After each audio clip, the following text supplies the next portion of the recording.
Hello everyone, welcome back to another episode of Technology Glance. Today in this video, I'm going to guide you through how you can disable feedback notification on TikTok Lite.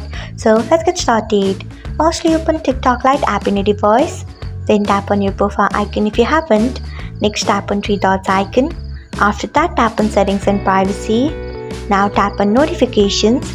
Then scroll until you find email notifications and tap on it. Next, you can see the option of feedback. Turn off it by tapping on it. So this is how you can disable feedback notification on TikTok Lite. Thanks for watching. If you found this guide helpful, we would love it if you hit the thumbs up button below.